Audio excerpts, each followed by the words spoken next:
그냥 빨리 닦으세요. 경비 아저씨가 뭘 안다고. 그는 몰랐어요. 그날 아침 커피 묻은 바닥을 닦으며 무릎 꿇었던 그 순간 그게 시작이 될 줄은. 경비 아저씨가 뭘 안다고. 그 말을 들었을 때도 그는 참았습니다. 하지만 그가 본 건 땅이었습니다. 사진 속 흙의 색깔, 물기 머금은 검은 빛. 30년 전 그가 목숨 걸고 막았던 바로 그 신호. 그리고 이번엔 15명의 목숨이 걸려 있었습니다. 밤 11시 여의도 빌딩 한복판. 낮에는 정장 입은 사람들이 북적이지만 밤이 되면 고요해집니다. 유리로 둘러싸인 높은 건물, 불 꺼진 사무실들, 조용한 복도, 지하 1층 경비실, 작은 책상 하나, 의자 하나, CCTV 모니터 6대. 그게 전부입니다. 책상 위에는 낡은 보온병 하나, 반쯤 비어있는 커피잔, 거기 앉아있는 남자, 이른을 바라보는 나이, 머리는 반백이 됐고 손등엔 세월의 흔적이 깊게 새겨져 있습니다. 얼굴엔 주름이 많습니다. 하지만 눈빛만은 또렷합니다. 그의 이름은 김영수. 회사 사람들은 그를 그냥 야간 경비라고만 불렀지만 그에게도 이름이 있었습니다. 영수는 천천히 일어섭니다. 낡은 사물함을 엽니다. 남색 유니폼이 걸려 있습니다. 이름표도 없는 옷. 왼쪽 가슴팀에 경비라는 글자만 박혀 있습니다. 옷을 갈아입습니다. 허리춤에 손전등을 차고 점검표를 집어듭니다. 손전등 스위치를 켜봅니다. 환한 빛이 어둠을 밝힙니다. 이 회사에 들어온 건 1년 반 전. 처음 면접 보러 왔을 때 인사팀 직원이 물었습니다. 이전 직장은 어디셨어요? 건설 쪽에서 일했습니다. 인사 직원이 서류를 보다 고개를 들었습니다. 아, 현장 일하셨나 보네요. 요즘 현장 일하시는 분들 경비로 많이 오시더라고요. 영수는 그냥 고개만 끄덕였습니다. 더 이상 설명하지 않았습니다. 설명할 필요도 없었으니까요. 사실 영수는 현장에서 막노동만 한 사람이 아니었습니다. 건물 뼈대를 설계하던 기술자, 30년 넘게 현장을 다닌 사람, 대학에서 토목을 전공했고 설계 자격증도 가지고 있었습니다. 하지만 그게 뭐 중요할까요? 지금은 그냥 경비일 뿐입니다. 경비실 선배가 첫날 말했습니다. 아저씨, 여기 사람들, 우리 안 봐요. 공기나 가구처럼 생각해요. 처음엔 좀 기분 나쁠 수도 있는데 익숙해지면 괜찮아요. 그 말이 맞았습니다. 복도를 지나가는 사람들, 엘리베이터를 기다리는 사람들, 대부분은 고개도 돌리지 않았죠. 눈도 마주치지 않았습니다. 어쩌다 눈이 마주치면 황급히 시선을 피했습니다. 마치 영수가 투명 인간이라도 되는 것처럼.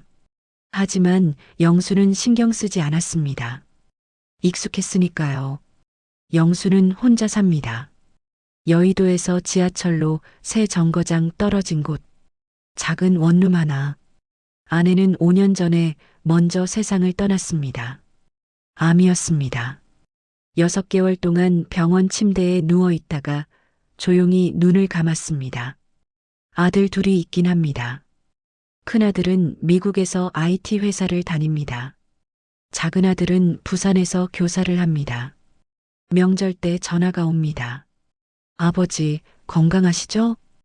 응, 괜찮다. 올해도 못 갈 것 같아요. 애들이 학원도 있고. 그래, 내일 열심히 해라. 그렇게 짧은 통화가 끝나면 다시 혼자입니다. 혼자 밥을 먹습니다. 혼자 설거지를 합니다. 혼자 텔레비전을 봅니다. 가끔은 아내 생각이 납니다. 결혼 사진이 거실 한쪽에 걸려 있습니다. 흑백 사진. 젊은 시절의 두 사람. 아내는 그 사진 속에서 늘 웃고 있습니다. 그날 아침, 야간 근무를 마치고 퇴근 준비를 하고 있었습니다. 오전 7시 30분. 교대 시간이 가까워지고 있었습니다. 유니폼을 벗어 사물함에 넣고 평상복으로 갈아입었습니다. 낡은 청바지에 회색 점퍼, 겨울 내내 입은 옷입니다. 가방을 메고 경비실 문을 나서려는데 로비에서 소란이 들렸습니다. 아, 왜 이렇게 더러워? 누가 이렇게 놔뒀어? 목소리가 큽니다. 짜증이 섞인 목소리. 송민준 과장의 목소리였습니다. 송민준, 본사 기획팀 소속 과장. 나이는 37. 항상 정장을 빳빳하게 차려입고 손에는 최신형 태블릿을 들고 다닙니다. 회사에서는 전략통으로 통합니다. 숫자에 강하고 발표 잘하고 임원들 앞에서도 막힘없이 말하는 사람. 영수는 로비로 나가봤습니다. 대리석 바닥에 커피가 쏟아져 있었습니다. 갈색 얼룩이 넓게 퍼져 있습니다. 테이크아웃 컵이 옆에 넘어져 있었죠. 민준 옆에는 임원 2명이 서 있었습니다. 중요한 미팅이 있는 모양입니다. 모두 정장을 말끔하게 차려입었습니다. 청소 아줌마는 어디 갔어? 아침부터 어디 간 거야? 민준이 주변을 둘러봤습니다. 짜증이 가득한 얼굴. 시계를 봤습니다. 청소 직원은 보통 8시에 출근합니다. 민준이 경비실 쪽을 봤습니다. 영수와 눈이 마주쳤습니다. 아저씨, 이거 좀 닦아요. 빨리요. 손님 오시기 전에. 영수는 잠시 멈칫했습니다. 저는 경비라서요. 청소는. 민준이 손을 저으며 말했습니다. 에이, 똑같은 거 아니에요? 다 같은 건물 관리 직원이잖아요. 청소도구 어디 있어요? 빨리 좀 가져와요. 목소리에 짜증이 더 섞여 들어갔습니다. 영수는 잠시 망설였습니다. 아니라고 말할 수도 있었습니다. 자신의 업무가 아니라고 말할 수도 있었습니다. 하지만 그는 고개를 끄덕였습니다. 알겠습니다. 청소도구함으로 갔습니다. 걸레와 물통을 가져왔습니다. 무릎을 꿇고 바닥을 닦기 시작했습니다. 허리가 좋지 않습니다. 무릎도 아픕니다. 하지만 계속 닦았습니다. 민준이 임원들에게 말했습니다. 죄송합니다. 청소 직원이 아직 안 왔나 봐요. 제가 관리를 제대로 못했네요. 임원 한 명이 말했습니다. 괜찮아요. 그런데 경비분이 닦아주시네요. 민준이 웃으며 대답했습니다. 뭐, 다 같은 거죠. 요즘 이런 인력들 다 비슷비슷한 일 하잖아요. 경비든 청소든 그게 그거죠.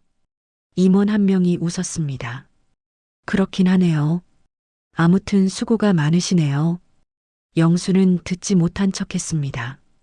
계속 바닥을 닦았습니다. 커피 얼룩이 천천히 지워졌습니다. 로비를 지나가던 다른 직원들이 봤습니다. 무릎 꿇고 바닥 닦는 영수를. 아무도 이상하게 생각하지 않았습니다. 그냥 지나갔습니다. 커피를 다 닦고 일어섰습니다. 허리가 아팠습니다. 무릎도 욱신거렸습니다. 손에 커피 냄새가 배었습니다. 앞으론 이렇게 더러운 거 안 보이도록 하세요. 민준이 가볍게 말하고 지나갔습니다. 임원들도 따라 지나갔습니다. 아무도 뒤돌아보지 않았습니다. 영수는 청소도구를 도구함에 넣고 손을 씻었습니다. 그리고 퇴근했습니다. 집에 돌아가는 지하철 안. 창밖을 보며 생각했습니다. 뭐 어쩔 수 없지. 이제 이게 내 자리니까. 며칠 후 회사 로비 게시판에 큰 현수막이 걸렸습니다. 송주역 복합환승센터 건립공사 착공 기념식. 빨간색과 금색으로 화려하게 인쇄된 현수막. 사진도 여러 장 붙어 있었습니다. 시장, 국회의원, 회사 임원들이 금색 삽을 들고 웃고 있는 모습. 깃발도 펄럭이고 사람들도 많이 모여 있었습니다. 지하 5층, 지상 27층 규모. 총 공사비 2,300억 원. 완공 예정일은 2년 후. 엄청난 프로젝트였습니다. 회사 최대 규모의 공사, 홍보 자료도 옆에 붙어 있었습니다. 미래형 환승센터, 지역 랜드마크, 첨단 설계.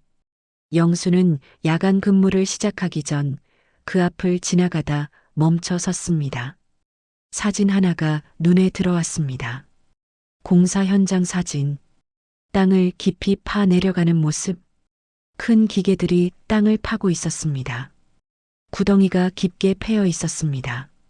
영수는 한참 들여다봤습니다. 사진을 가까이서 봤습니다. 파낸 흙더미, 쌓여있는 흙의 색깔. 영수의 눈이 점점 좁아졌습니다. 이건 흙색이 이상했습니다. 너무 검었습니다. 건조한 갈색이 아니라 짙은 흑갈색. 물기가 많아 보였습니다. 흙이 뭉쳐있는 모양도 이상했습니다. 영수는 30년 넘게 건설 현장을 다녔습니다. 흙을 보면 압니다. 그 땅이 단단한지 무른지, 물이 많은지 적은지, 위험한지 안전한지. 사진 속 흙은 위험해 보였습니다. 지하수가 많은 곳이구나. 그런데 이렇게 깊이 파도 되나? 영수는 주변을 둘러봤습니다. 아무도 없었습니다. 사진을 한 번 더 봤습니다. 구덩이 아래쪽, 물이 고여 있는 것처럼 보였습니다. 측면에 설치된 흙을 막는 벽, 강철 빔으로 지지하고 있었습니다. 저 깊이면 지하수 압력이 상당할 텐데. 영수는 고개를 저었습니다. 아니, 괜한 걱정이겠지. 요즘엔 다 컴퓨터로 계산하잖아. 전문가들이 설계했을 거야. 자리를 떠나려다가 한 번 더 뒤돌아봤습니다. 사진 속 검은 흙. 그 색깔이 머릿속에 남았습니다. 경비실로 돌아왔습니다. CCTV 모니터를 켰습니다. 순찰 준비를 했습니다. 하지만 자꾸 그 사진이 떠올랐습니다. 30년 전에 어떤 기억이 희미하게 떠올랐습니다. 하지만 영수는 고개를 저었습니다. 내일이 아니야. 그냥 경비나 잘하자. 그날 밤 11시가 넘었습니다. 건물은 조용했습니다. 대부분의 사무실 불이 꺼져 있었습니다. 하지만 7층 회의실 하나에 불이 켜져 있었습니다. 영수는 순찰을 돌다가 그 앞을 지나갔습니다. 유리문 너머로 민준이 보였습니다. 혼자 노트북 앞에 앉아 무언가를 보고 있었습니다. 얼굴이 피곤해 보였습니다. 넥타이를 풀어 헤쳤고 와이셔츠 소매를 걷어 올렸습니다. 영수는 노크했습니다. 똑똑. 민준이 고개를 들었습니다. 실례합니다. 순찰 중인데 괜찮으십니까? 들어오세요. 민준이 손짓했습니다. 영수가 문을 열고 들어갔습니다. 너무 늦게까지 일하시네요. 민준이 한숨을 쉬었습니다. 현장에서 자꾸 일정 늦는다고 난리예요. 보고서 다시 만들어야 해요. 화면에는 간트 차트가 열려 있었습니다. 빨간색으로 표시된 지연 일정들. 수고하십니다. 너무 늦지 않게 퇴근하세요. 영수가 문을 닫으려는데 민준이 물었습니다. 아저씨, 건설 현장에서 일했다고 했죠? 네. 뭐 했어요? 자재 나르는 일? 그것도 했고 여러 가지 일을 했습니다. 민준이 웃었습니다. 요즘 현장은 옛날이랑 많이 달라요. 다 컴퓨터로 하고 로봇도 쓰고 AI로 설계도 하고. 아저씨가 일하던 때와는 완전 다른 세상이에요. 영수는 잠시 침묵했습니다. 민준의 말이 틀린 건 아니었습니다. 확실히 기술은 많이 발전했습니다. 하지만 그래도 땅은 변하지 않습니다. 영수가 조용히 말했습니다. 네. 민준이 고개를 갸웃거렸습니다. 아무리 컴퓨터가 좋아져도 땅은 그대로입니다. 물은 여전히 땅속을 흐르고. 영수는 말을 멈췄습니다. 더 설명할 필요가 없다고 생각했습니다. 민주는 관심 없다는 표정이었습니다. 아닙니다. 수고하세요. 영수는 조용히 문을 닫고 나왔습니다. 복도를 걸으며 생각했습니다. 괜한 말을 했나? 하지만 자꾸 그 사진이 떠올랐습니다. 검은 흙, 물기 머금은 땅. 2주 후, 새벽 4시, 영수의 휴대폰이 울렸습니다. 비상 연락망 문자였습니다. 긴급 송주역 현장 땅 꺼짐 발생. 인명피해 없음. 공사 일시 중단. 안전 점검 예정. 영수는 침대에서 일어나 앉았습니다. 어두운 방. 창문 밖은 아직 깜깜했습니다. 역시 영수는 휴대폰을 다시 봤습니다. 땅 꺼짐 발생. 예상했던 일이었습니다. 하지만 가슴이 답답했습니다. 이제 시작인가? 잠을 이룰 수가 없었습니다. 일어나서 창가에 섰습니다. 새벽 공기가 차가웠습니다. 조심해야 하는데. 다음 날 아침, 회사는 발칵 뒤집혔습니다. 로비에 임원들이 모여 있었습니다. 민주는 하루 종일 전화기를 붙들고 있었습니다. 네, 현장 소장님. 지금 상황이 어떻게? 네, 알겠습니다. 전무님, 보고서 올리겠습니다. 네, 최대한 빨리. 얼굴이 창백했습니다. 눈 밑에 다크서클이 짙게 깔렸습니다. 그날 밤, 민준이 복도 벤치에 앉아 있었습니다. 혼자였습니다. 고개를 숙이고 손으로 얼굴을 감싸고 있었습니다. 영수가 순찰을 돌다가 그를 봤습니다. 지나가려다가 멈춰 섰습니다. 민준 과장님. 민준이 고개를 들었습니다. 괜찮으십니까? 네. 아니, 괜찮지 않습니다. 민준이 쓴웃음을 지었습니다. 땅 꺼지는 거 자주 일어나는 일인가요? 영수는 천천히 대답했습니다. 흔하지는 않습니다. 하지만 일어나면 큰일입니다. 땅을 너무 믿으면 안 됩니다. 네. 서리로는 괜찮아 보여도 땅속은 다를 수 있습니다. 특히 물이 흐르는 곳은 조심해야 합니다. 민준이 끼어들었습니다.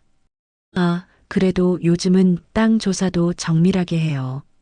컴퓨터로 시뮬레이션도 돌리고 센서도 다 설치하고. 이번 것도 작은 사고였어요. 금방 복구될 겁니다. 영수는 더 이상 말하지 않았습니다. 민주는 이미 마음의 결정을 내린 것 같았습니다. 수고하세요. 영수는 조용히 자리를 떠났습니다. 3일 후, 안전검사 보고서가 나왔습니다. 회사 게시판에 공지가 올라왔습니다. 송주역 현장 안전 점검 결과 건물 뼈대 구조 이상 없음. 지하수 배수 후 공사 재개 가능.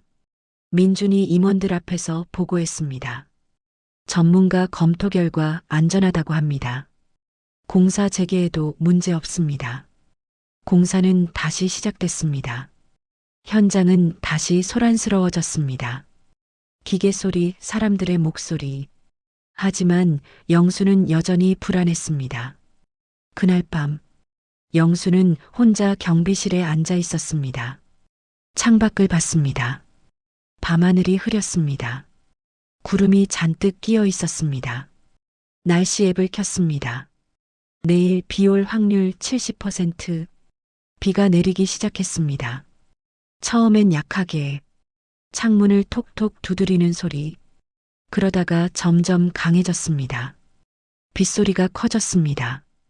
영수는 빗소리를 들으며 문득 오래전 일이 떠올랐습니다. 30년 전에 어느 가을, 그때도 비가 내렸습니다. 그때도 그는 불안했습니다. 그때도 아무도 그의 말을 듣지 않았습니다. 하지만 그때 그는 막아냈습니다.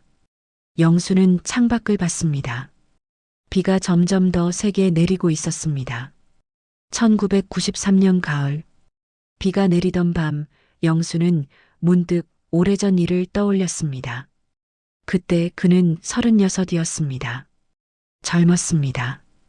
야망도 있었습니다. 미래도 밝았습니다. 건물 뼈대를 설계하는 기술자로 일했습니다. 서울 외곽 15층짜리 아파트 단지, 총 400세대. 당시로서는 큰 프로젝트였습니다. 영수는 그 공사의 구조 책임자였습니다.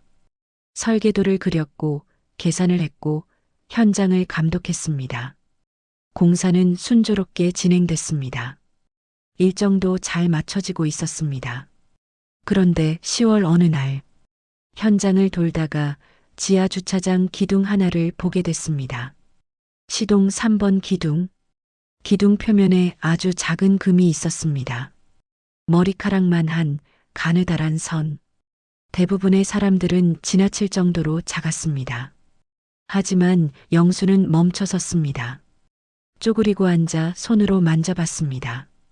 금을 따라 손가락을 움직였습니다. 미세하게 벌어진 느낌이었습니다. 이건, 영수는 주머니에서 줄자를 꺼냈습니다. 금의 길이를 쟀습니다. 약 15cm. 수첩에 적었습니다. 날짜와 위치, 길이. 현장 감독에게 달려갔습니다. 감독님, 지하 주차장 시동 3번 기둥, 금 확인하셨습니까? 봤어요. 그냥 콘크리트가 마를 때 생긴 거예요. 수축 균열이라고 흔한 거예요. 걱정 마세요. 이건 좀 다른 것 같습니다. 위치도 이상하고 한 번 더 확인해 봐야 할 것 같은데요. 감독이 짜증을 냈습니다. 지금 공사 일정 맞추기도 빡빡한데요. 저런 거 하나하나 다 따지면 언제 끝내요? 괜찮다니까요. 계산상으로도 문제 없어요. 영수는 불안했습니다. 하지만 계산상으로는 정말 문제가 없었습니다. 콘크리트 강도도 적정했고 철근 배근도 설계대로였습니다. 내가 너무 예민한가? 그래도 영수는 매일 그 기둥을 확인했습니다. 아침마다 지하 주차장으로 내려갔습니다. 금을 측정했습니다.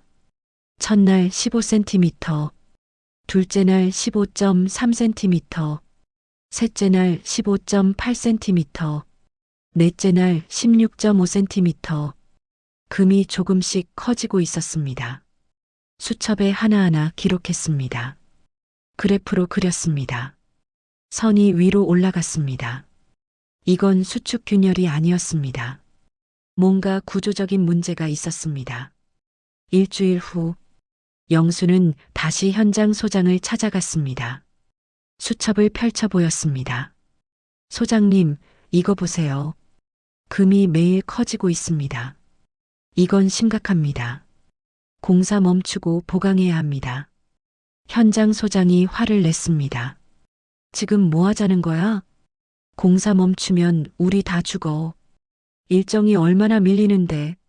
손해배상이 얼마인지 알아? 그날 저녁, 사무실에는 사장도 와 있었습니다. 작은 건설 회사였습니다. 직원 120명. 이 아파트 공사가 회사의 운명을 좌우했습니다. 사장이 말했습니다. 김대리, 공사 멈추면 우리 회사 망해. 계약서에 지체 상금 조항 있어. 하루 늦으면 1,000만 원씩 물어내야 돼. 보강 작업에 한 달은 걸려. 3억이야. 사장의 목소리가 떨렸습니다. 손도 떨렸습니다. 우리 회사 직원이 120명이야. 가족까지 하면 400명이 넘어. 당신 판단 하나로 그 사람들 다 거리에 나앉는 거야.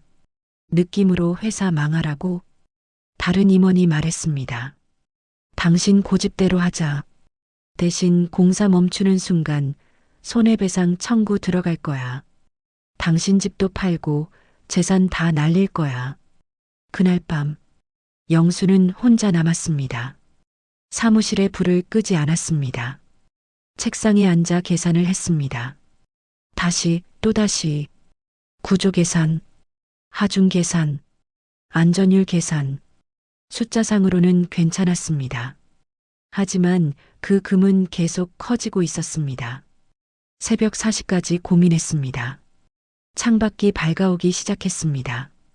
영수는 결정을 내렸습니다. 다음 날 아침, 영수는 현장 소장실 문을 열었습니다. 공사 멈춰 주십시오. 뭐, 제가 책임지겠습니다. 저 잘라도 좋습니다.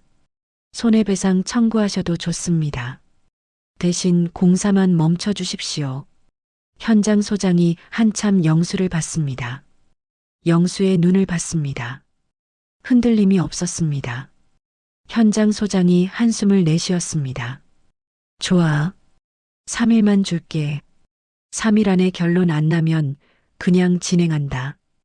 공사가 멈췄습니다. 기계 소리가 멈췄습니다. 인부들이 떠들썩했습니다. 전문가를 불렀습니다. 대학 교수 2명, 전문 감정사 1명.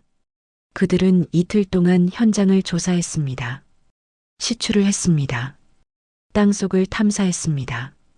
콘크리트를 테스트했습니다. 이틀 후 결과가 나왔습니다. 교수가 보고서를 펼쳤습니다. 지하수가 예상보다 많이 들어왔습니다. 설계할 때 측정한 것보다 3배 이상입니다. 그래서 콘크리트가 제대로 마르지 않았습니다.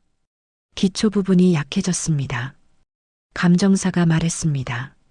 지금 보강하지 않으면 6개월 내로 무너집니다. 그것도 예고 없이 갑자기. 현장 소장의 얼굴이 새하얗게 질렸습니다. 사장이 의자에 주저앉았습니다. 6개월. 그때쯤이면 사람들이 이사를 온 후였습니다. 가족들이 살고 있을 때였습니다.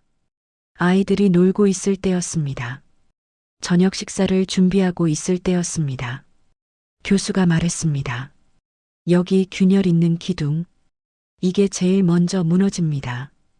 그러면 연쇄적으로 더 이상 말하지 않았습니다. 말할 필요가 없었습니다. 모두 알고 있었습니다. 그날 밤 현장 소장이 영수를 찾아왔습니다. 소주병을 들고 왔습니다. 조용히 술을 한 잔 따라주며 말했습니다. 고맙네. 자네가 아니었으면 사람이 죽었을 거야. 그날부터 영수는 밤마다 악몽을 꿨습니다. 꿈속에서는 현실과 다르게 영수가 공사를 멈추지 못합니다. 회사의 압박에 굴복합니다. 6개월 후 저녁 7시 아파트가 무너집니다. 아이들이 놀고 있던 놀이터, 엄마가 저녁 식사를 준비하던 주방, 아빠가 텔레비전을 보던 거실, 모든 것이 무너집니다. 비명소리, 먼지, 파편. 꿈속에서 영수는 달려갑니다. 현장으로 달려갑니다. 하지만 늦었습니다. 영수는 비명을 지르며 깨어납니다. 식은땀이 흐릅니다. 손이 떨립니다. 그런 악몽을 30년 넘게 꿨습니다. 지금도 가끔 꿉니다. 현재 -5월 중순, 장마가 시작됐습니다. 기상청 발표 중부 지방 300 이상 폭우 예상. 민주는 초조했습니다. 임원회의에서 전무가 책상을 쳤습니다. 이번 분기 안에 지상 뼈대 올라가야 돼요. 일정 또 밀리면 어떡하려고. 민준이 대답했습니다. 장마 기간만 피하면 만회할 수 있습니다. 현장에서 24시간 작업 들어간다고 합니다. 알았어. 책임지고 해. 그날 밤 영수는 뉴스를 봤습니다. 앵커 이번 주 중부지방에 300 이상의 폭우가 예상됩니다. 기상 전문가 지난 10년간 가장 많은 비가 내릴 것으로 보입니다. 영수는 걱정이 됐습니다. 회사 컴퓨터에 접속했습니다. 현장 관리 시스템, 아이디와 비밀번호를 입력했습니다. 경비에게도 열람 권한이 있었습니다. 비상 연락을 위해서 송주역 현장 1일 보고서를 열었습니다. 5월 14일 지하수 높이 지속 상승, 동쪽 벽면 압력 증가 관찰, 5월 15일 배수 펌프 가동 중, 지하수 유입 계속됨, 5월 16일 흙을 막는 벽 변형 0.3 측정, 관찰 지속. 영수의 얼굴이 굳었습니다. 영수는 자료실로 갔습니다. 현장 설계 도면을 꺼냈습니다. 땅 조사 보고서도 찾았습니다. 보고서를 펼쳤습니다. 지하 8m 지점 모래 섞인 차륵층, 투수성 높음, 지하수 스며들기 쉬움. 영수는 계산을 시작했습니다. 노트에 숫자를 적었습니다. 현재 지하수 높이 6m, 장마 예상 강수량 300, 지하수 상승 예상 2m 이상.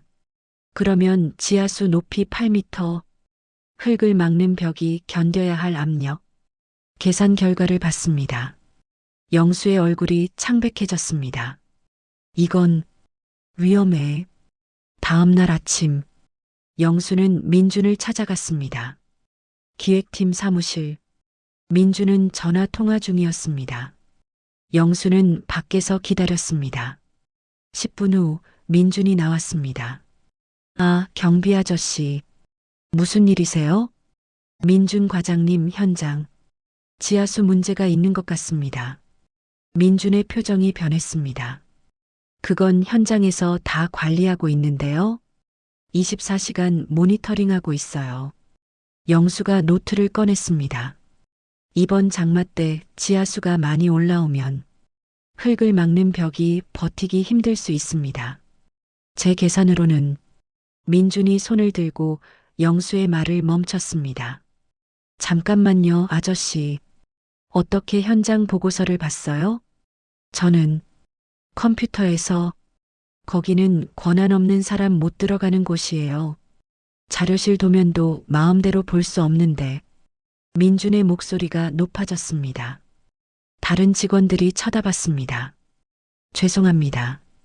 하지만 현장이 위험할 것 같아서. 전문가들이 다 계산해서 설계한 건데요. 경비 아저씨가 뭘 안다고 이렇게 설치세요. 그 말이 영수의 가슴을 찔렀습니다. 경비 아저씨가 뭘 안다고. 30년 경력, 수백 개의 현장, 살려낸 목숨들. 하지만 지금 영수는 그냥 경비일 뿐이었습니다. 죄송합니다. 영수는 고개를 숙이고 나왔습니다. 복도를 걸으며 생각했습니다. 그래, 내가 뭘 안다고. 하지만 포기할 수 없었습니다. 그날 저녁, 영수는 현장 소장에게 직접 전화를 걸었습니다. 여보세요. 저는 본사 야간 경비 김영수인데요. 경비요? 무슨 일이세요? 거친 목소리였습니다. 현장 소음이 들렸습니다. 현장 지하수 문제 심각하게 보고 계십니까? 뭐요? 지금 장난해요? 전문가들이 24시간 관찰하고 있습니다. 경비가 무슨 상관이에요? 다시는 이런 전화하지 마세요. 전화가 끊겼습니다. 영수는 휴대폰을 내려놓았습니다. 한숨을 쉬었습니다. 그날 밤 잠을 이룰 수가 없었습니다. 천장을 보며 누워 있었습니다. 시계를 봤습니다. 새벽 3시 40분. 일어나서 옷을 입었습니다. 밖으로 나갔습니다. 거리는 조용했습니다. 택시를 잡았습니다. 송주역 건설 현장으로 가주세요. 지금요? 새벽인데요? 급한 일이 있어서요. 30분 후 현장 앞에 도착했습니다.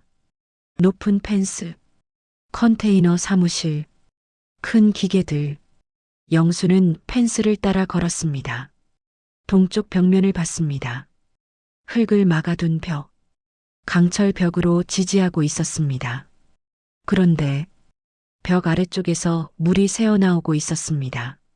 작은 줄기였습니다. 하지만 분명히 보였습니다. 물이 흐르고 있었습니다. 영수의 가슴이 철렁 내려앉았습니다. 이건. 영수는 휴대폰을 꺼냈습니다. 사진을 찍었습니다. 여러 장. 시간을 확인했습니다. 새벽 4시 22분. 회사로 돌아왔습니다.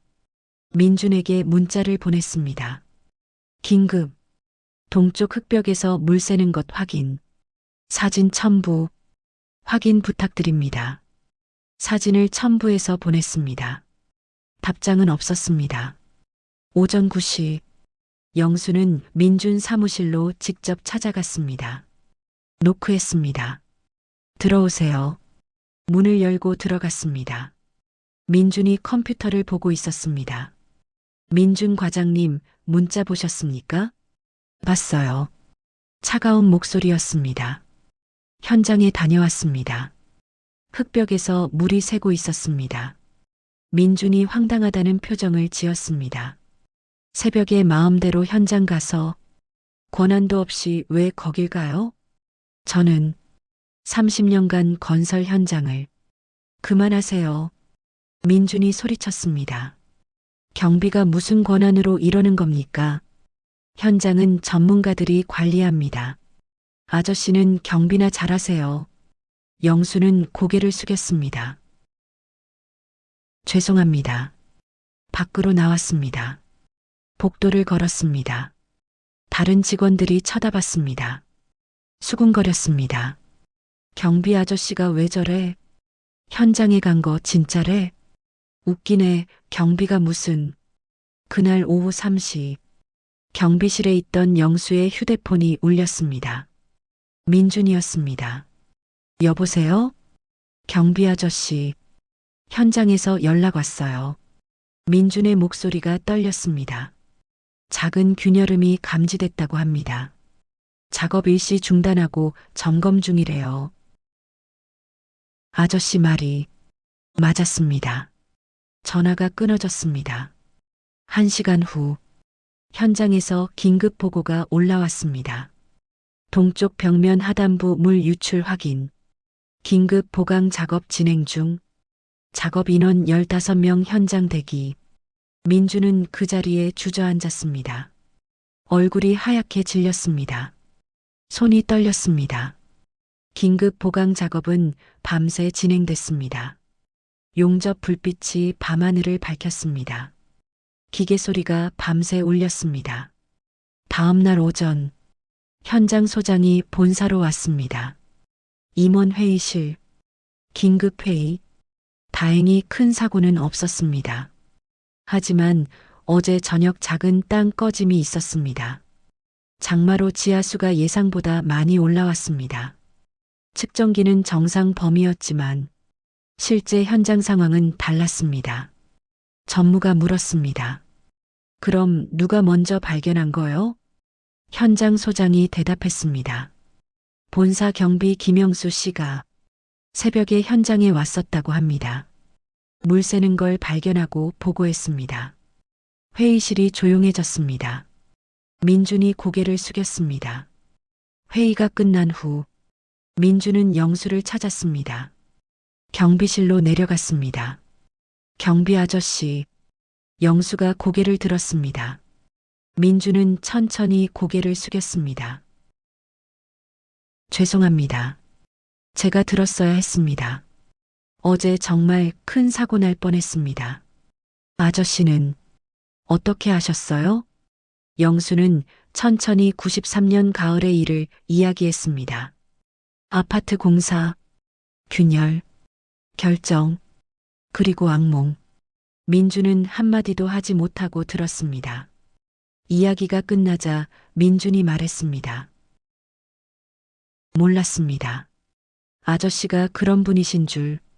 이제는 다 옛날 일입니다. 영수가 말했습니다. 아닙니다. 민준의 목소리가 심하게 떨리고 있었어요. 아저씨가 쌓아온 그 시간들이 또 사람을 살렸습니다. 그날 밤 비는 더 세게 내렸습니다. 천둥이 쳤습니다.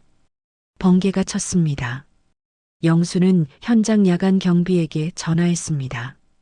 형님, 저 현장 야간 경비 박철수입니다. 네, 지금 현장 상황 어떻습니까? 보강 작업 마쳤습니다. 괜찮은 것 같습니다. 작업자들 다 철수시키셨습니까? 일부만 남아 있습니다. 모니터링 때문에. 영수의 목소리가 급해졌습니다. 다 내보내십시오. 네. 지금 당장 다 내보내십시오. 제발 부탁입니다. 철수가 잠시 망설였습니다. 영수의 목소리에서 절박함이 느껴졌습니다. 알겠습니다. 형님, 다음 날 저녁, 비는 여전히 내리고 있었습니다. 오후 5시, 영수는 불안했습니다. 뉴스를 봤습니다. 시간당 50호구. 현장이 그 지역에 있었습니다. 오후 5시 30분, 철수로부터 전화가 왔습니다. 형님, 목소리가 떨렸습니다. 이상한 소리가 들립니다. 무슨 소리? 쇠가 삐걱거리는 소리. 강철벽에서 나는 것 같아요. 영수는 벌떡 일어섰습니다. 지금 당장 비상벨 올리십시오. 사람들 다 내보내야 합니다. 지금 당장? 네. 전화를 끊었습니다. 영수는 뛰어나갔습니다. 경비실 문을 박차고 나갔습니다. 밖으로 나갔습니다. 비가 쏟아졌습니다. 택시를 잡았습니다. 송주역 현장으로 빨리요. 회사에도 전화했습니다. 민준에게 전화했습니다. 민준 과장님, 네, 경비 아저씨. 현장이 위험합니다. 지금 당장 대피 명령 내려야 합니다. 알겠습니다. 제가 바로 연락하겠습니다. 오후 6시, 영수는 현장에 도착했습니다.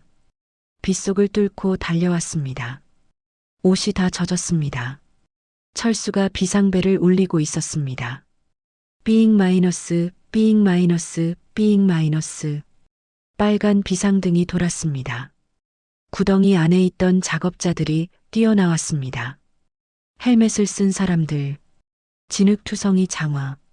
빨리 나와. 뛰어. 철수가 소리쳤습니다. 빨리. 15명. 한 명씩 철조망 밖으로 나왔습니다. 영수가 세었습니다. 1, 2, 3, 12, 13, 14. 마지막 한 명. 젊은 작업자. 25쯤 되어 보였습니다. 그가 철조망을 빠져나왔습니다.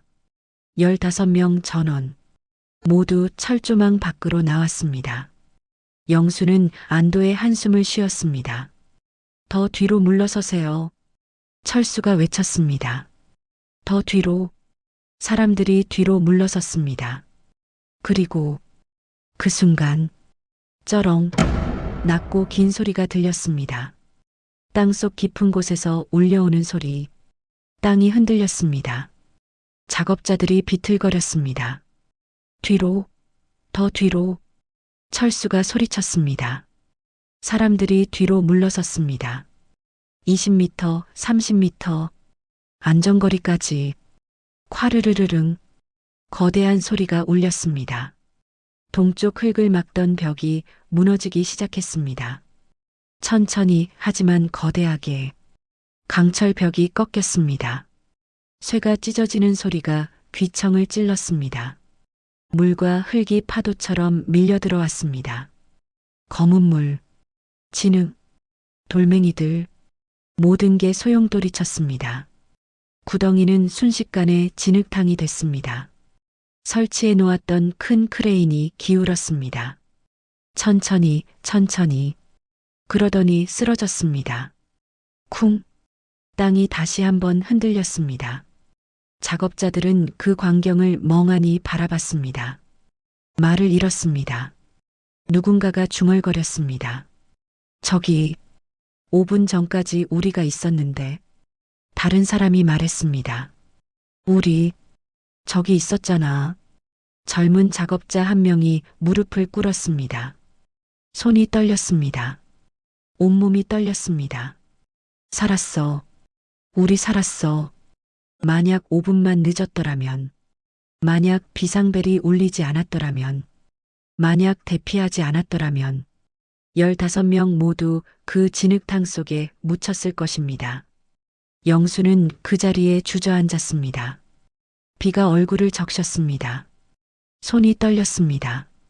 눈물이 났습니다. 30년 전의 악몽. 그 악몽이 현실이 될 뻔했습니다. 하지만 이번엔 막아냈습니다. 철수가 다가왔습니다. 형님. 철수도 울고 있었습니다. 형님 아니었으면 우리 다 죽었습니다. 영수는 고개를 저었습니다. 아닙니다. 다행입니다. 다행이에요. 목소리가 떨렸습니다. 30분 후 사이렌 소리가 들렸습니다. 소방차, 경찰차, 구급차가 도착했습니다. 빨간 불빛이 빗속에서 돌았습니다. 현장 소장이 차에서 뛰어내렸습니다. 무너진 현장을 봤습니다. 얼굴이 하얗게 질렸습니다. 달려왔습니다. 사람은 목소리가 떨렸습니다. 철수가 대답했습니다. 다 나왔습니다. 한 명도 안 다쳤습니다. 현장 소장은 그 자리에 주저앉았습니다. 전부 무사해? 네. 다행이다. 다행이야. 현장 소장이 얼굴을 손으로 감쌌습니다. 현장 소장도 울고 있었습니다. 현장 반장 최기성이 영수에게 다가왔습니다. 50대 중반. 얼굴에 주름이 깊었습니다. 기성은 영수 앞에 무릎을 꿇었습니다. 형님. 영수가 황급히 손을 내밀었습니다. 아닙니다. 일어나세요. 하지만 기성은 절을 했습니다. 깊게 제 목숨 살려주셨습니다. 형님 아니었으면 저 오늘 죽었습니다. 영수는 황급히 기성을 일으켰습니다. 아닙니다. 일어나세요. 누구나 했을 일입니다. 아닙니다. 기성이 고개를 저었습니다. 형님 아니었으면 저 오늘 죽었습니다. 제 아내가 미망인 될 뻔했습니다. 제 아들이 아버지 잃을 뻔했습니다. 다른 작업자들도 하나둘 다가왔습니다. 모두 진흙투성이었습니다. 얼굴에 흙이 묻었습니다. 하지만 눈빛만은 또렷했습니다.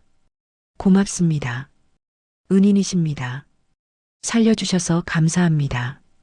25살 젊은 작업자 이준호가 울먹이며 말했습니다. 저 다음 달에 결혼합니다. 준호의 목소리가 떨렸습니다. 저 오늘 죽을 뻔했어요. 형님 덕분에 결혼할 수 있게 됐습니다. 영수는 아무 말도 하지 못했습니다.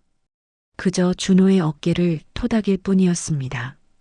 말이 필요 없었습니다. 다른 작업자가 말했습니다. 저 내년에 손자 본다고 했어요. 딸이 임신했거든요.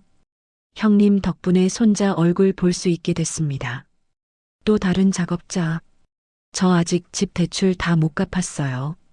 아들 대학도 보내야 하고요. 형님이 저를 살려주셔서 제 가족도 살았습니다.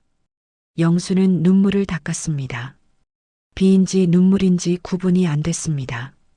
1시간 후 민준이 도착했습니다. 택시에서 뛰어내렸습니다. 무너진 현장을 봤습니다. 말을 잃었습니다. 현장 소장이 다가왔습니다. 설명했습니다. 장마로 지하수가 예상보다 많이 올라왔습니다. 보강 작업을 했지만 부족했습니다. 사람은? 민준의 목소리가 떨렸습니다. 한 명도 안 다쳤습니다. 무너지기 5분 전에 비상벨이 울렸습니다. 전원 대피했습니다. 누가 비상벨을? 민준이 현장 소장 철수를 봤습니다. 당신이? 철수가 고개를 저었습니다. 아닙니다. 철수는 영수를 가리켰습니다. 저분이 본사 경비 김영수 아저씨가 전화하셨습니다. 위험하다고 지금 당장 대피하라고. 민주는 영수를 봤습니다. 진흙투성이가 된 옷, 젖은 머리, 떨리는 손. 민주는 영수 앞에 섰습니다. 그리고 깊게 고개를 숙였습니다. 90도로. 죄송합니다. 제가 들었어야 했습니다. 처음부터 들었어야 했습니다. 민준의 목소리가 떨렸습니다. 영수 아저씨가 아니었으면 오늘 사람이 죽었을 겁니다. 15명이 죽었을 겁니다. 영수는 고개를 저었습니다. 아닙니다. 민준 과장님도 최선을 다하신 겁니다. 아닙니다. 민준이 고개를 들었습니다. 눈이 빨갛게 충혈돼 있었습니다. 저는 아저씨를 무시했습니다. 경비 아저씨가 뭘 안다고 그렇게 말했습니다. 하지만 아저씨는 30년 경력의 전문가셨습니다. 제가 너무 오만했습니다. 영수는 조용히 말했습니다. 민준 과장님은 젊습니다. 배워가는 겁니다. 저도 젊었을 땐 오만했습니다. 실수도 많이 했습니다. 중요한 건 영수가 무너진 현장을 봤습니다. 사람이 다치지 않은 겁니다. 일주일 후 회사에서 영수를 찾았습니다. 부사장실로 올라오라는 연락이 왔습니다. 영수는 유니폼을 입고 올라갔습니다. 부사장실 문을 두드렸습니다. 들어오세요. 문을 열고 들어갔습니다. 부사장이 일어나서 맞았습니다. 악수를 청했습니다. 이번 일 정말 감사합니다. 영수 씨가 아니었으면 큰 사고가 날 뻔했습니다. 회사로서도 감사의 뜻을 표하고 싶습니다. 부사장이 서류를 내밀었습니다. 기술 자문 역할을 맡아주셨으면 합니다. 현장 안전 책임자로요. 급여도 지금보다 3배 올려드리겠습니다. 영수는 서류를 받습니다. 잠시 생각했습니다. 그리고 조용히 말했습니다. 죄송합니다. 저는 그냥 경비로 남고 싶습니다. 왜죠? 부사장이 의아해했습니다. 더 나은 조건인데요. 영수는 창밖을 봤습니다. 저는 이제 나이가 많습니다. 앞에 나서는 일은 힘듭니다. 그냥 조용히 제가 할 수 있는 만큼만 하고 싶습니다. 부사장은 고개를 끄덕였습니다. 알겠습니다. 억지로 권하지 않겠습니다. 하지만 부사장이 다른 서류를 꺼냈습니다. 이건 받아주셔야 합니다. 포상금입니다. 회사 규정상 중대사고 예방에 기여한 분께. 영수는 손을 저었습니다. 그것도 사양하겠습니다. 저는 제 일을 한 것뿐입니다. 부사장은 더 이상 권하지 않았습니다. 그날 저녁 민준이 경비실에 왔습니다. 영수 아저씨 제안 거절하셨다고 들었습니다. 네. 영수는 창밖을 보며 말했습니다. 저는 앞에 나서는 재주가 없습니다. 그냥 말없이 지키는 게 제 자리인 것 같습니다. 민주는 그 말의 의미를 이해했습니다. 잠시 침묵이 흘렀습니다. 민준이 물었습니다. 앞으로 현장 일 있으면 꼭 아저씨 의견 여쭤봐도 될까요? 영수는 웃었습니다. 민준 과장님, 젊은 분들 판단을 믿으세요. 저는 그냥 가끔 필요할 때 조언만 드리겠습니다. 다만 영수가 민준을 봤습니다. 숫자 뒤에 있는 사람들도 가끔 생각해 주시면 그것만으로 충분합니다. 민준은 고개를 끄덕였습니다. 명심하겠습니다. 한 달이 지났습니다. 어느 날 저녁 경비실 문이 열렸습니다. 현장 작업자들이 들어왔습니다. 15명 전부 깨끗이 씻고 깔끔한 옷을 입었습니다. 형님, 저희가 제대로 인사 못 드린 것 같아서요. 영우가 말했습니다. 그들은 각자 준비해 온 것들을 내놨습니다. 과일 상자, 집에서 담근 된장, 손편지들. 형님, 이거 꼭 읽어주세요. 영수는 손사래를 쳤습니다. 아닙니다. 이러시면. 하지만 그들은 놓고 떠났습니다. 영수 형님, 정말 고맙습니다. 평생 잊지 않겠습니다. 한 명씩 고개를 숙이고 나갔습니다. 밤, 영수는 혼자 경비실에 앉아 편지들을 펼쳤습니다. 첫 번째 편지. 형님 덕분에 손자 얼굴 볼 수 있었습니다. 제 딸이 12월에 출산 예정입니다. 형님은 우리 가족의 은인입니다. 평생 감사하며 살겠습니다. 마이너스 작업 반장 최영호. 두 번째 편지. 형님, 저 다음 달에 결혼합니다. 약혼녀가 청첩장 드리라고 했습니다. 꼭 와주세요. 형님 없었으면 저 이 세상에 없었습니다. 형님 덕분에 사랑하는 사람과 결혼합니다. 평생 잊지 않겠습니다. 마이너스 작업자 이준호. 세 번째 편지. 형님, 제가 없으면 제 아내는 혼자 남습니다. 두 아들도 아직 어립니다. 형님이 저를 살려주셔서 제 아내도 제 아들들도 살았습니다. 어떻게 감사를 표현해야 할지 모르겠습니다. 형님은 우리 가족의 생명의 은인입니다. 마이너스 작업자 이상호. 네 번째 편지. 저는 아직 집도 다 못 갚았습니다. 딸 대학도 보내야 합니다. 형님이 아니었으면 모든 게 끝났을 겁니다. 살려주셔서 감사합니다. 절대 잊지 않겠습니다. 마이너스 작업자 정태영. 영수는 편지를 읽다가 눈가가 뜨거워지는 걸 느꼈습니다. 15통의 편지, 15명의 삶, 그리고 그들과 연결된 수십 명의 가족들. 영수는 편지를 조심스럽게 접었습니다. 서랍 깊숙이 넣었습니다. 가슴이 따뜻했습니다. 여름이 지나고 가을이 왔습니다. 영수는 여전히 같은 자리에 있었습니다. 달라진 게 있다면 이제 지나가는 사람들 중 더 많은 이들이 영수에게 인사를 건넸습니다. 영수 아저씨, 안녕하세요. 오늘도 수고하세요. 민주는 자주 들렀습니다. 영수 아저씨, 오늘 현장 다녀왔어요. 땅을 봤어요. 아저씨가 가르쳐 주신 대로요. 영수는 웃었습니다. 잘하셨습니다. 아직도 잘 모르겠지만 천천히 배워가고 있습니다. 그거면 됩니다. 민준이 말했습니다. 새 현장 시작할 때 아저씨께 먼저 보여드리고 시작해도 될까요? 물론입니다. 영수가 고개를 끄덕였습니다. 젊은 분들이 중심이 되어야 합니다. 저는 그냥 옆에서 조용히 지켜보겠습니다. 겨울이 왔습니다. 첫눈이 내리던 날, 경비실 문이 열렸습니다. 준호였습니다. 신부와 함께였습니다. 형님, 인사드리러 왔습니다. 신부가 인사했습니다. 안녕하세요. 준호한테 많이 들었어요. 형님 덕분에 이렇게 결혼할 수 있었어요. 준호가 말했습니다. 영수 형님 덕분에 이 사람 만났습니다. 형님 덕분에 결혼합니다. 형님 덕분에 살아있습니다. 준호의 눈에 눈물이 맺혔습니다. 영수는 준호의 어깨를 토닥였습니다.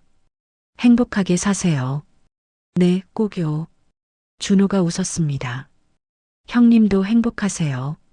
제가 아빠 되면 꼭 데리고 와서 인사드릴게요. 그들이 나간 후 영수는 창밖을 봤습니다. 눈이 내리고 있었습니다. 조용히 고요하게. 그날 밤 영수는 혼자 경비실에 앉아 있었습니다. 창밖으로 눈이 계속 내렸습니다. 하얀 눈이 세상을 덮어갔습니다. 영수는 자신의 손을 봤습니다. 주름진 손, 거친 손, 세월이 새겨진 손. 이 손으로 얼마나 많은 땅을 만졌을까? 얼마나 많은 현장을 거쳤을까? 얼마나 많은 사람들을 지켰을까? 그리고 이제 이 손은 손전등을 들고 조용히 건물을 지킵니다. 화려하지 않습니다. 대단하지도 않습니다. 하지만 이것으로 충분합니다. 영수는 서랍을 열었습니다.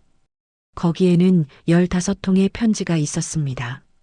손자, 결혼, 아내, 대학, 15명의 삶, 그들과 연결된 모든 사람들.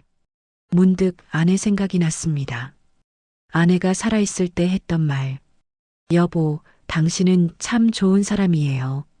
세상이 몰라줘도 나는 알아요. 당신이 얼마나 많은 사람을 지켰는지. 영수는 조용히 웃었습니다. 여보, 나 또 사람들 살렸소. 이번에도 몰래. 벽에 걸린 시계를 봤습니다. 자정이 가까워지고 있었습니다. 영수는 일어나서 손전등을 들었습니다. 복도로 나갔습니다. 텅 빈 건물. 영수의 발소리만 조용히 울렸습니다. 계단을 오릅니다. 천천히 묵묵히 각 층을 돌며 확인합니다.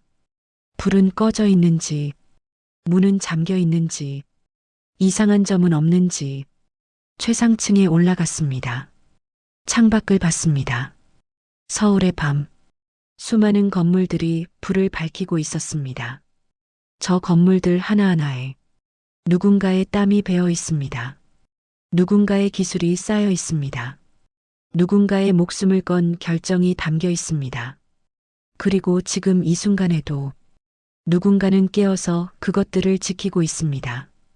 보이지 않는 자리에서 조용히 영수는 순찰을 마치고 경비실로 돌아왔습니다. 의자에 앉았습니다. 다시 창밖을 봤습니다. 눈이 내립니다. 하얀 눈이 조용히 세상은 모를지 몰라도 영수는 압니다. 오늘도 누군가는 이렇게 말없이 세상을 지키고 있다는 것을, 그것만으로 충분하다는 것을. 영수는 그렇게 오늘 밤도 그 자리를 지킵니다. 숫자는 거짓말하지 않지만 땅은 숫자보다 정직합니다. 그리고 어쩌면 경험은 그 둘보다 더 정직할지도 모릅니다.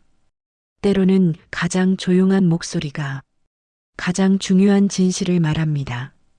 때로는 가장 낮은 자리에 있는 사람이 가장 높은 곳을 지킵니다. 여러분 주변에도 이렇게 말없이 지키는 사람이 있나요? 아니면 여러분 자신이 그런 사람인가요? 당신의 경험과 경고를 무시당한 적은 없으신가요? 댓글로 여러분의 이야기를 들려주세요. 오늘 이야기가 마음에 남으셨다면 구독과 좋아요로 조용히 함께 해주세요. 여러분의 구독 하나하나가 이런 이야기를 계속 만들 수 있는 힘이 됩니다. 끝까지 함께 해주셔서 진심으로 감사합니다. 오늘 하루도 무리 없이 잘 마무리하시고 여러분 곁에 있는 조용히 지키는 분들께 감사의 마음을 전해보시는 건 어떨까요? 다음 이야기로 또 찾아뵙겠습니다.